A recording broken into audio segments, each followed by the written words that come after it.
And the leadoff take, the Patriots signed an oldie, old-time, real-time, all-pro player. Marcus Jones and the Patriots have agreed on an extension. It's 3 years, reportedly $36 million. He was scheduled to become a free agent after the season. He agreed to the extension. He was a first-team All-Pro as a punt returner back in 2022. He is having a hell of a year as a defensive back, was named a captain this year, and he's played 76% of the snaps. And I know that he filled in for Christian Gonzalez early in the year. I thought there was something to it. I was trying to sniff around at the time, like, could they be planning ahead maybe? So I don't want to take credit for it because I think they can keep both. But we'll get into that in a minute here. I love Marcus Jones. Like as a athlete, as a local player, he is my favorite on the Patriots. I've watched this kid in college play at multiple schools. He's won games as a kick returner, and he won games in the NFL as a punt returner and a kick returner. He is that type of dynamic player. Now, he is what he is. He has some size limitations. But as far as being a cornerback, this has been his best year, and he's shown out. And there are slot corners in this league who make money, and today he inked a nice little deal. I'll give you some of the names coming up in a little bit here. But he has been the unsung hero of the Patriots this year. In my opinion, he's been the unsung hero. We can talk about Drake May and the addition of Milton Williams and, Stephon Diggs and all that. But as far as a guy that's been here, was drafted during the Bill Belichick era, was here for that, had some injuries, and has come back, and now he's truly a leader. And I mentioned he's a captain. But his pass breakups, 9 pass breakups. You know what's funny is Mike Vrabel, after every win, greets every player coming off the field. And this past week, when he greeted Marcus Jones, he said, keep going with those pass breakups. But to give you some of the numbers, 36 tackles, 2 interceptions. I mentioned those 9 pass breakups. He has a sack, too.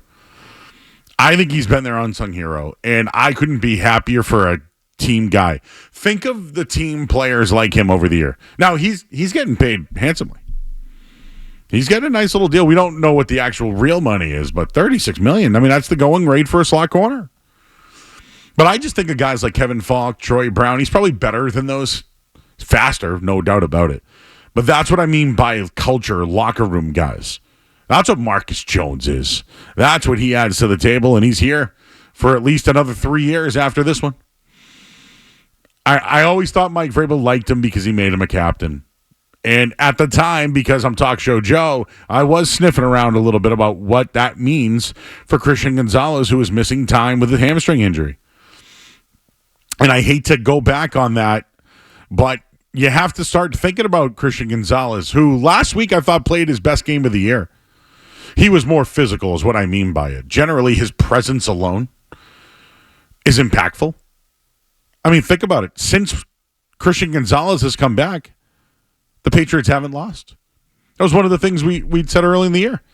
He's their best player. Going into the season, Christian Gonzalez was the Patriots' best player. He might still be their best player right now. But does the Marcus Jones signing have something to do with Christian Gonzalez? I think they should be able to pay both. But you do have to look at it in this league. Can you pay the most money at defensive tackle? You got 2 guys there, Milton Williams and Barmo, who had an extension. Like, you just signed Carlton Davis. Now Marcus Jones gets his money? What about Christian Gonzalez? Do they have a long-term plan at safety? Spillane got money. Maybe they give Harold Landry money to come back next year. Do they find that next pass? All I'm saying is they should be able to keep both. But does this move maybe change the thoughts about Christian Gonzalez? Could there be a trade? All that stuff is real, everyone. I'm happy they got Marcus Jones back. I think they can keep both. They should be able to keep both. But it is interesting. And I know his contract was up, so that's probably why this happened. But maybe they're getting in front of it, too. They want some leverage. The other thing is, I mentioned this during the crossover with Felger and Bass. Who gets the credit for the Marcus Jones extension? I'd flat out say it's Mike Vrabel without even a thought. But publicly, when they do the press conference and he signs it and all that, who really gets the credit publicly? Is it Elliott Wolf? Is this something that Elliott Wolf can add to his also drafted Drake May flex? I just thought it was very interesting when it came down to that one. Who gets the credit for the Marcus Jones extension? Just a couple more things regarding the Patriots, because I do want to talk about the Bruins, who come up in just a little bit. They'll take on the Islanders tonight. Power rankings per The Athletic. The Colts are listed as the number one team in football, followed by the Lions. Eagles come in at 3, Chiefs 4, Rams 5. The Packers, Bucks, and Broncos all ahead of the Patriots. Last week when I did this exercise, I couldn't find the Patriots anywhere in the top 10. They have come in at 9, slightly ahead of the Buffalo Bills. To me, I can look at a lot of those teams and say, yep, the Eagles would be a challenge, no doubt. Rams, Chiefs. We'll see them play the Bucks soon. A win this week, because I do think this week will be a difficult game. I'm not going to call it the trap game that I thought, and what the Saints game was, by the way. I still think that was a trap game. This one, though, the Lions 4.5. Michael Penix could be coming back. Drake London could be coming back. And all this talk about the Patriots and their defense versus running backs. You just saw what Myles Garrett can do. Bijan Robinson is a different beast. And I'm sure that Bijan Robinson has seen the numbers that the Patriots have not given up 50 yards or more to a running back this year. I'm sure they heard that. Just like the Patriots heard about the number one defense in football was the Cleveland Browns. Like, these things are real. Atlanta's coming off a horrible loss, to the Miami Dolphins.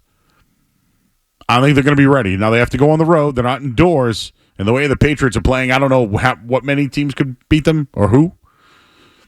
I am concerned about this weekend's game. I hope they don't look ahead to Tampa Bay next week. Back-to-back NFC games. They can afford a loss in there. But the way they're playing right now, they should beat Atlanta. I just think it's a tough spot with a look ahead to the Buccaneers. Well, I just wanted to give you an update on some of the numbers regarding Marcus Jones. He signed an extension worth reportedly $36 million over 3 years. I wanted to look up just a couple of other slot corners who have made some money. Kyler Gordon, he plays for Chicago.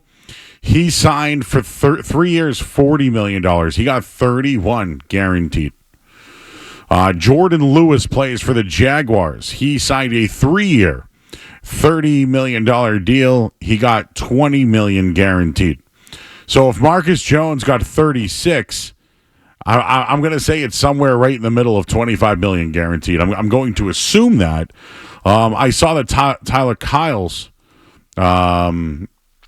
he looked up some information on this too, and Taylor mentioned $12 million a year average will put Marcus Jones just below Jalen Petrie. So Taylor Kyles had that over at CLNS. So if you think about it, 3 years, $36 million, maybe it's $25 million guaranteed, but about $13 million per year. If we just bring up what Christian Gonzalez brings to the table, that would be $30 million plus a year. So can the Patriots afford to pay corners $45 million a year? Yes. Yes, they can. Do they want to pay their corners $45 million a year? Maybe that's a project we'll do later, Skez. How much do secondaries make top 3 corners in the league? Because I'll tell you right now, the starting point for Christian Gonzalez is $30 million a season. That's the starting point. And right now, Marcus Jones probably anywhere between $10 and $13 million.